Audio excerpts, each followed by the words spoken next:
আর কেঁদো না বাংলার কৃষক, ফোটাও মুখে হাসি। তোমরা দেশের আসল নায়ক, বলবে বিশ্ববাসী। আসসালামু আলাইকুম বন্ধুরা, কেমন আছেন? আশা করি সবাই ভালো আছেন। এখন আমি দাঁড়িয়ে আছি আমাদের কিরানীগঞ্জ উপজেলার শ্যামলাশি গ্রামে। এই গ্রামের এই যে বাড়ালিয়াপাড়া, এই গ্রামে আসছে। আমাদের পাশে আছে আমাদের বাবুল ভাই, তার এখানে দুটো গাভী এবং দুটো বাছুর আছে, সাথে ভাবিও আছেন। আমরা একটু তাদের সাথে কথা বলবো। বাবুল ভাই, আপনার এই গাভীটার কি হয়েছে? আমার গাভীটার ওই যে পায়ে ব্যথা এর জন্য দাঁড়াইতে পারে না, উঠতে পারে না আর কি। মানে এই জন্য আমি তো এখন বুঝলাম যে আপনার পায়ে ব্যথা। আগে কি বলছিলেন আমাদেরকে? আসলে ও আগে বলছিলাম মানে যে শোয়াতে উঠতে পারে না, যে শোয়াতে মানে শক্তি পায় না আর কি, এই আর কি। এই শোয়াতে উঠতে পারে না, এর জন্য আপনি কি ধরনের চিকিৎসা নিয়েছিলেন এর আগে? এই ধরনের আমি ওই যে গোপাল ডাক্তারের কাছে গেছি, আনছে ভিটামিন অন্য জাতীয় ওষুধ দিয়ে গেছে আর কি। তা খাওয়ার পরে আবার একসময় আবার উঠছে গরু। হ্যাঁ, এখন আবার ভালোই ছিল, কিন্তু এই আজ রাত্রে যে শুইছে আর উঠেইনি গরু, এই অবস্থা আর কি। প্রতিদিন আবার উঠে একটু দেরি হয় আর কি। মানে আজকে আবার 4-5 জনে পারলো না উঠে, চেষ্টা করছি উঠেনি। তারপরে আপনাকে ডাক্তারের ফোন দিচ্ছি আর কি। এবার বাবু বাইরে ডাক দিলাম, বাবু দেখিয়া বলো যে এখনো স্যারেরে আনলে একটু ভালো হয়। জি জি জি জি তাহলে আমি কে আচ্ছা ঠিক আছে নিয়ে আসেন, অন্যজন প্রবলেম যখন সলভ করতে হবে। এই গরুগুলোতে দুধ দেয় কেমন?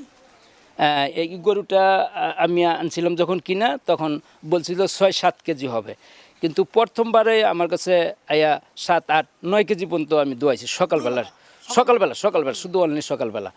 তারপরে বিকালও আবার 4-5 কেজি মতো হয়েছে, সকালে 8 থেকে 10 কেজি, এটা 10-12 কেজি হয়েছে। এখন দুধ হয় কেমন? এখন 7-8 কেজি হয় দুই বেলা। হ্যাঁ, দুই বেলা 7-8 কেজি হয়। আর ওই পাশে যে গোটা শুয়ে আছে, ওই গরুটার অবস্থাটা একটু বলেন তো। এটা 3 কেজি হয় আর কি দুধ, মানে দুই বেলা 3 কেজি হয়? এক বেলা ঈদ হয়, টোটাল এক বেলা দোয়ান 3 কেজি হয়, বিকেলে দোয়ান না? না, বিকালে দোয়াই না, ওই যে এখন বকন হয়ে গেছে তো, 10 মাস হয়ে গেছে বাচ্চা। মানে বিয়ে হইছে 10 মাস আগে? জি জি জি। এখনো গাভিন হয় নাই? না, এখনো গাভিন হয়নি। কেন গাভিন হয় নাই কেন? ওই যে আপনার দিছিলাম, মানে থাকে নাই।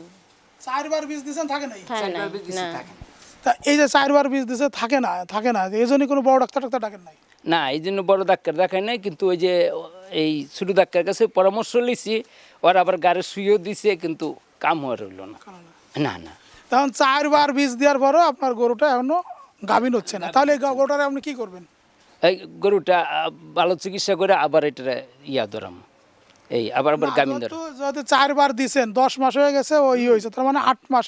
এতদিন কিন্তু আবারও বিয়ানোর সময় চলে আসছে। 7-8 মাস, যেহেতু 10 মাস, 3 মাস পরে গাভিন হয়ে গেলে এখন কিন্তু গর্ভবতী টাইম হতো 7 মাস। তার মানে এতদিন কিন্তু আপনাদের গরুটা খামারে রাখা লস। ওরে যা খাওয়াচ্ছেন সে তো দুধ দিয়ে সেটা তো তুলতে হচ্ছে না না। এই বছরে এমন রইলো, নাহলে প্রতি বছর এটা দেয়নি থাকে, বছর বিয়ে না গরু এটা। কিন্তু এরকম যখন দেখছেন যে এইভাবে নিজেদের খামারে লস হয়ে যাচ্ছে, তো সাথে সাথে একটু ভালো ডাক্তারের কাছে আসতে হয় না? হ্যাঁ, আসতে হয়, কিন্তু তখন আসতে পারি নাই। আবার ওই স্যারের নাম্বারও জানি না। তখন ওই পরশুদিন যেমন একজন বললো যে এখন মেহেদি স্যারের কাছে যদি একটু আনতে পারো, তো হয়তো তোমার একটা ভালো একটা উপকার হবে। এই গরুটা এখন দুধ হলে সকালে বিকেলে মিলে 7-8 কেজি, কিন্তু এই গরুটা 12-14 লিটার দুধ হওয়া উচিত। আর ওই গরুটা এরকম মিনিমাম 10 লিটার দুধ হওয়া উচিত, কিন্তু সেখানে হচ্ছে 3 লিটার দুধ। এবং তারপর হচ্ছে যে গরুটা এখন গাভিনও নেই, আর 1-2 মাস পরে দুধ বন্ধ হয়ে যাবে। তারপরে তো আপনার খামারের লস আর লস। কারণ ওই গরুটা যে খাবে প্রতিদিন, যদি গরুটা 200 টাকাও খায়, তো 200 টাকা আপনাদের বাড়তি খরচ হবে না প্রতিদিন? জি জি জি, 200 টাকাই লস আমাদের। এই আপনাদের এই যে সমস্যাগুলো আছে সমাধানের জন্য ডাক্তার মেহেদি হাসান মামুন স্যারকে একটু ডাকছে। স্যার একটু আসবেন? কিন্তু আসলে তো খাবার হচ্ছে না, খাবার কম পড়ে। এই মানে আমি যদি এখন আপনাকে ওই অন্য হিসাব দিয়ে বলি, মানে সাইন্টিফিকভাবে বলি, ম্যাগাজুল দিয়ে বলি, তাতে আপাতত মনে হচ্ছে গোড়া থেকে আপনার 5 কেজি প্রতিদিন খাবার দরকার। 5 কেজি খাবার দরকার, তাহলে থেকে তার সাথে আর তার কাছ থেকে আপনি সম্পূর্ণ খাবার পাবেন, মানে আশানুরূপ ফল পাবেন। এবং এই ধরনের আজকে যে সমস্যা পড়ছেন, এই ধরনের সমস্যা পড়বেন না। প্রতিদিন আপনার লাভের পরিমাণ বেশি আসবে। হ্যাঁ, ঠিক আছে, আমার কথা শুনবেন তো? জি জি, অবশ্যই। আচ্ছা, খাবার দিবেন হচ্ছে গমের ভুসি। হ্যাঁ, মানবেন তো? জি জি জি অবশ্যই দেখেন যদি না না মানেন, না অবশ্যই মানবো না মানে যদি না রেজাল্ট হয় তাহলে আপনি আমাকে বলবেন যে আপনার কথা শুনছিলাম, আমার রেজাল্ট হচ্ছে না। না না অবশ্যই কিন্তু আমি আপনার কনফিডেন্টলি বলছি আপনার হ্যাঁ ইয়ে হবে, কি বলে, রেজাল্ট আসবে। রেজাল্ট আসবে। আচ্ছা, গমের খাবার দিবেন, গমের ভুসি, গমের ভুসি, হ্যাঁ, ভুট্টা ভাঙ্গা, ভুট্টা ভাঙ্গা, হ্যাঁ, গঙ্গা খাওয়াইতেছে আজকে 2-3 মাস ধরে খাওয়াইতেছে। ভুট্টা ভাঙ্গা, আর দিবেন হচ্ছে খোল খোল বা সয়াবিন খোল, সোয়াবিন, সয়াবিনের ভুসি বা সয়াবিন খোল। সোয়াবিন খোল না পেলে সোয়াবিনের ভুসি পাওয়া যায় ইজি। আর বেশি আর এমনি কুড়া ভুলে যান, আচ্ছা আচ্ছা, কুড়া ভুলে যান, ঠিক আছে? আমার মাটি খায় তোমার লাভ নেই। না না না আপনি আমার সাথে সবাই হ্যাঁ করতেছেন, কিন্তু কিন্তু পড়াশোনা কিনা আমি না জানি না না। না অবশ্যই করতে আর একটু ডিসিপি গোল দিবেন, জি, জি, জি। ডিসিপি গোল, গোল। মানে ডাইক্যালসিয়াম ফসফেট। ও আচ্ছা আচ্ছা, তাহলে এটা করে যে আমি সারাদিন এটাতে আমি ধরি কি 300 কেজি, একটা এভারেজ ধরলাম, হ্যাঁ। আমি 300 কেজি মোটামুটি যদি 10 কেজি দুধ হয়, তাহলে তার আমরা হিসাব করে দিচ্ছি যে 5 কেজি খাবার থেকে 5 কেজি 1 কেজি খাবার থেকে 5 মেগাজুল, 10 মেগাজুল, তাহলে 5 কেজি থেকে 50 মেগাজুল। আর ঘাস থেকে ঘাস খাওয়াতে পারেন, বোধহয় ঘাস খাওয়াতে পারেন। যদি 20 কেজি ঘাস খাওয়ায় তাহলে 15 কেজি ঘাসও ধরি, তাহলে 2 কেজি করে যদি 2 মেগাজুল তুলে আসে তাহলে 30 কেজি, 30 কেজি, তাহলে 30 মেগাজুল, 50 আর 30 80 মেগাজুল থেকে 10 লিটার দুধ দিলে পাওয়া যাবে। গরু স্বাস্থ্য ভালো থাকবে, সবই ঠিক থাকবে। জি দয়া করে আপনি আমার কথাটা শুনবেন, ট্রিমেন্ডাস রেজাল্ট পাবেন, জি, ঠিক আছে? জি। তাহলে এই 5 কেজি খাবার মানে পার ডে খাওয়াইতে হবে, 2 বেলা ভাগ করে খাওয়াবেন। 2 বেলা ভাগ করে 2.5 কেজি 2.5 হ্যাঁ। কেজি। আচ্ছা, এটা দুধ কতটুকু হয়? এটার দুধ হইতেছে 3 কেজি হয় আর কি, বা শুনতে 3 কেজি হলে 2.5 কেজি হয়। বাচ্চা পেটে, বাচ্চা পেটে? না না বাচ্চা পেটে না, ওই যে বড় বাচ্চাটা আর হিটও আসে না? হিডে আসতেছে না। 4 বার এই যে 4 বার দিছে, মানে 4 বারই মার গেছে। এই যে এটা একটা কারণ, এই যে খাবার দিচ্ছেন না, 4 বার বাচ্চা কত বড় হয়ে গেছে, পরিমাণ মতো খাবার হচ্ছে না। তুমি একটু এদিকে এসে বাতাস করে দাও, তাহলে হবে। এই যে এখানে দাও। স্যার একটু বাতাস। হ্যাঁ। তাহলে আমি বলছি, তাহলে এর খাবার একটু বেশি দিবেন। দলের যা লাগে ওই দেবা। না না এর খাবার যদি 5 কেজি দেন, যাও, যাও। এর খাবার কম দিবেন। দাও না। তো এটা তো- এর খাবার আজকে যদি বাড়ান 4 কেজি খাবার দিবেন, আচ্ছা, এটা 4 কেজি, ঠিক আছে? 2 কেজি 2 কেজি হ্যাঁ, 2 কেজি খাবার দেন। 4 কেজি। খুব কম করে বললাম, কারণ আপনি হয়তো এর উপর চলেন তো, কিন্তু আর একটু হিসাব করলে আর ঘাস অ্যাভেলেবল দিতে পারেন। হ্যাঁ, গাছ অ্যাভেলেবল আছে আর কি। ঘাস ভরপুরি মানবেন তো? এই আমার জি, জি। নাম্বার, হ্যাঁ। বলবেন আমি বাবুল মিয়া, আমার বাড়িতে আসছিলেন 7 দিন আগে, জি আপনি একটা খাওয়ার চার্জ দিচ্ছিলেন, এই মতো আমি দিচ্ছি। জি জি, হ্যাঁ, 2 কেজি দুধ বাড়ছে, হ্যাঁ বা একটু বাড়ে নাই, তা আমি কি এভাবে কন্টিনিউ করবো কিনা?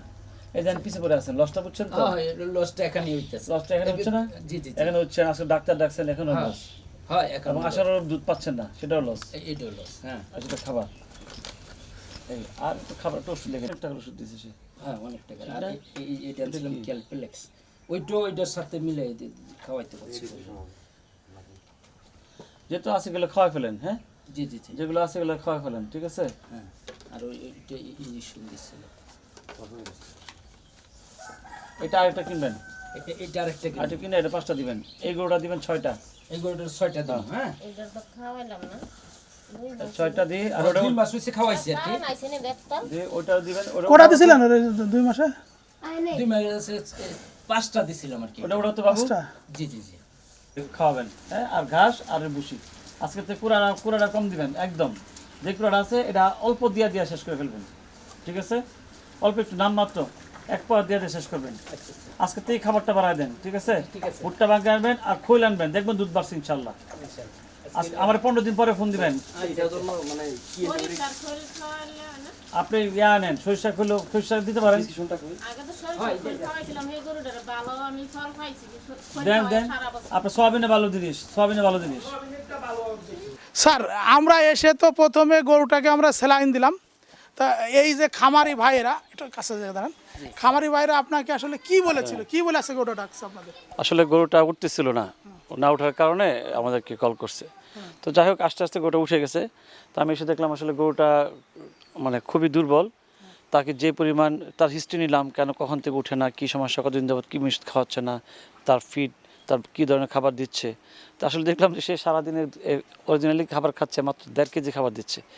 1.5 কেজি খাবার দিয়ে প্রায় সে 8 থেকে 9 কেজি তার কাছ থেকে দুধ সে ছাক করতেছে। এত দুধ ছাক করার পরে হওয়ার কারণে গরুটা আসলে দিন দিন উইক হয়ে গেছে, এটাই মেন কারণ। তারপর আমি এসে ততটিতে তাকে ক্যালসিয়াম দিলাম এবং আদার্স অন্য অন্য B12 এগুলো দিলাম, এবং তারপরে দেখলাম সে বললো পায়ে ব্যথা। তারপর দেখলাম যে তার এই পাশটা আপনি দেখলেন, এই পায়ের মধ্যে আসলে একটা অ্যাবসেস হয়ে আছে। এখান থেকে এটাও এট এ টাইম আসলে অপারেশন করে দিলাম। আশা করি ইনশাল্লাহ এটা ভালো হয়ে যাবে এবং তাকে কী ধরনের খাবার খাওয়াইতে হবে, কতটুকু খাবার দিতে হবে এর উপরে তাকে একটা গাইডলাইন আমি করে দিয়েছি, চার্ট লিখে দিয়েছি। আশা করি এগুলো ইমপ্রুভ হবে। সমস্যা হচ্ছে প্রান্তিক পর্যায়ে যারা গরু পালে আসলে তারা আসলে আমাদের কাছে আসলে খুব একটা আসতে চায় না, খুব বিপদে না পড়লে আমাদের কাছে শুনতে চায় না। সেই সনাতন পদ্ধতিতে যেভাবে গরু পালতেছিল তারা কুড়া খাওয়াচ্ছে, আপনি শুনছেন 5 কেজি ভুসির মধ্যে তার প্রায় 3 কেজি কুড়া, যেটার কোনো ফুড ভ্যালু নাই, যার ফলে হচ্ছে কি দেখেন একটি গরু উঠতে পারে না, পাশাপাশি আরেকটি গরু তার অলরেডি চারবার সে বীজ দিয়েছে, বাচ্চা কনসিভ করতেছে না। এখানে হচ্ছে এই পর্যায়ে খামারিরা যারা আসলে লেমেন তারা আসলে বুঝতে পারে না যে আমার কোথায় লস হচ্ছে, অথচ তারা কিন্তু এটার উপর ডিপেন্ডেন্ট।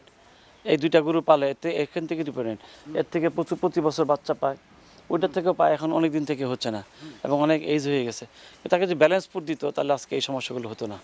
সমস্যা হচ্ছে যে আমরা যারা খামার করি, গরু পালি, তারা আমার মনে করি আসলে আমার উচিত মনে করি যে একজন ডাক্তারের কাছে গিয়ে, উপজেলায় গিয়ে, যিনি ডাক্তার আছেন, একটি গরুর চার্ট, ব্যালেন্স ফুডের একটি খাবারের চার্ট এবং তার কী পরিমাণ দুধ হয় এবং কী পরিমাণে ঘাস দিতে হবে এইটা শুধু মিনিমাম জানে। আর পাশাপাশি যত্ন তারা যত্ন করে, তার যতটুকু যাই ঘর আছে, যেরকম ঘরে আছে তাতে বোঝা যাচ্ছে। দেখেন আপনি ওনার হাজব্যান্ড, ওনার ওয়াইফ এবং ছেলেরাও প্রত্যেকে আন্তরিক, কিন্তু তাদের নলেজ থাকতে হবে এই বিষয়ে। আগে আমাদের বাচ্চা চারা গরু পালছিল, তখন ছিল দেশি গরু, 2 কেজি 1 কেজি 1.5 কেজি দুধ দিত। এখন তার সেই কেজি না, এই ছোট্ট একটি গরু দেখেন, এখান থেকে সে এই খাবার দিয়ে, মাত্র 1.5 কেজি খাবার দিয়ে সে দুধ পাচ্ছে প্রায় 8 থেকে 9-10 কেজি। তাকে একে যদি আরও ভালো ফুড ব্যালেন্স ফুড দেওয়া যেত তাহলে আমরা আশা করি এর থেকে 14-15 লিটার দুধ ইজিলি বের করা যেত। এটা হচ্ছে এইটুকু শুধু। মেহেদী ভাই, আপনি অনেক সুন্দর কথা বলেছেন, আপনাকে অনেক ধন্যবাদ। আসলে কি এই যে 2জন আছে এরা কিন্তু জাতে কৃষক, ঠিক আছে, প্রান্তিক কৃষক, ছেলে আছে একটা ক্লাস 10-এ পড়ে, ঠিক আছে। পাশাপাশি এদের যে গোয়াল ঘরটা আছে, গোয়াল ঘরের ভিতরে দেখেন একটু বাতাস ঢোকে নাই, কেন যে এইভাবে রাখছে, এর ভিতরে যে সারা রাতে যখন গরুটা থাকে খুব অশান্তিতে থাকে, তো এই গোয়াল ঘরটা একটু মানে জানলা কেটে বাতাস ঢুকানো দরকার। পাশাপাশি যেন এরা কিন্তু প্রচুর পরিমাণে ঘাসও দেয়, তাই না? হ্যাঁ, ঘাস দেয়, যদিও ঘাসটা পরিষ্কার একটু কম থাকে, মাটি টাটি থাকে বলে। তারপর কি দেখেন আমরা গরুগুলো পেটটা ঝুলে গেছে, আর গরুর পেট ঝুলার যাবে না, পেট ছোট থাকবে, কম খাবার দিতে হবে, কিন্তু বেশি ফিডব্যাক নিতে হবে, ঠিক আছে। আপনি একটু কাছে আসেন, কারণ আপনি সারাদিনই খামারে থাকেন, সবসময় গরুগুলো দেখাশোনা করেন। ওই যে গরুটা ধরেন 10 মাস হয়ে গেছে, আগের বার বিয়েছে, এখনও দিচ্ছে না, গোটা কিন্তু আপনার খামারের জন্য লস, তাই না? এই জিনিসগুলো তো আপনারই বোঝা উচিত, কারণ ভাইরা তো খামারে বেশিক্ষণ আসে না, থাকেও না, তাই না? তার বাড়িতে হলে গরু আছে, তারপরে সে যে ওই পাশে দোকানের দ্বারা বসে রাজনৈতিক আলোচনা করে যে কে হরতাল করতেছে, কোথায় কি হচ্ছে, সারা দেশের খবর শুনে বেড়ায়, শুনে টুনে রাতের বেলা এসে খাইয়ে দিয়ে ঘুমায়। কিন্তু আসলে উনি কিন্তু ওনার পরিবারের উন্নতির জন্য কিন্তু ওই দোকানদারে যে বসে না, বসে হলো গাঠির খেয়ে বনের মহিষ তাড়ানো, এটা হলো পুরুষ মানুষের কাজ। কিন্তু মহিলাদের কাজ হচ্ছে কি, সংসার সুখের আর রমণীর গুণে, সংসারের সব কিছু কিন্তু উন্নতি আছে মহিলার গাইডলাইনে, বেটারা আছে, ও যাবে, কাজ করবে, উপার্জন করে এনে দিবে। আমি ওনাদেরকে বলেছি, আমি যে ওনাদেরকে যে অ্যাডভাইসগুলো দিয়েছে, ওনারা কথা দিচ্ছে যে আসলে এই মোতাবেক চলবে, এবং আমি শিওর, আমি কনফিডেন্টলি বলছি, ওনারা যদি আমার কথাগুলো শুনে ওনাদের লাভ হবে, সম্পদটা ওনাদের, এবং সে যদি আজকে 2 কেজি খাবার বাড়ায় তাহলে সে 4 কেজি দুধ বেশি পাবে, আলটিমেটলি তাদের লাভ হবে, নাহলে এই গরুগুলো আবারও সুস্থ হয়ে যাবে এবং সেটা লংজিভিটি বেশি দিন হবে না। আপা, এই যে ডাক্তার যে কনফিডেন্স নিয়ে যে কথাগুলো বললো, আপনি কি এটা মানবেন নাকি মানবেন না, নাকি আবার ওই যা করতেন তাই করবেন? মানমু মানে টেহার এই সমস্যা দেখে কিছুটা আর কি ইয়ে হয়। আচ্ছা, যাক না, ওই স্যার যেভাবে বলে গেছে না, ঠিক আমরা ওইভাবেই দিব গরুর খাবার। জি জি 5 কেজি দিব খাবার। হ্যাঁ জি, স্যার যেভাবে বলে গেছে ওইভাবে খাবার দিব। এইটারে দিবেন 5 কেজি, আর ওইটারে দি বলছে 3 কেজি দিতে, না? যেহেতু ওটা শুকনো হয়ে গেছে, তো এখন তো ওর দুধও নাই, ইও নাই, ওইখানে আপনি যত বেশি খাবার দিবেন তত বেশি লস হবে। এবং দ্রুত একজন ভালো ডাক্তার আইনে ওই গরুটাকে আপনি ওর পেটে হাত দিয়ে চিকিৎসা করে যে ওই গরুটা আসলে আর মা হতে পারবে কিনা, কি করলে মা হবে। খাবারটা বাড়ানোর কারণে তো দুধও বেশি পাচ্ছেন, ওই খাবারটা দিয়ে আপনি ওকে দিয়ে তাকিয়ে দেন, ওর দুধ দিয়ে আপনি তাকে খাবার দিচ্ছেন, তা গরু ভালো থাকলে আপনি ভালো থাকবেন। 2 কেজি খাবার বাড়ালে 4 কেজি দুধ বেশি পাবেন, ঠিক না? ঠিক আছে বন্ধুরা, আসলে আমাদের দেশে যারা প্রান্তিক খামারি আছে তারা আসলে একটু এইসব বিষয়গুলো একটু কম বোঝেন, আর কম বোঝেন তো নিজেদের লোকসানগুলো হয়ে যায়, তাও তারা কিন্তু বুঝতে পারে না।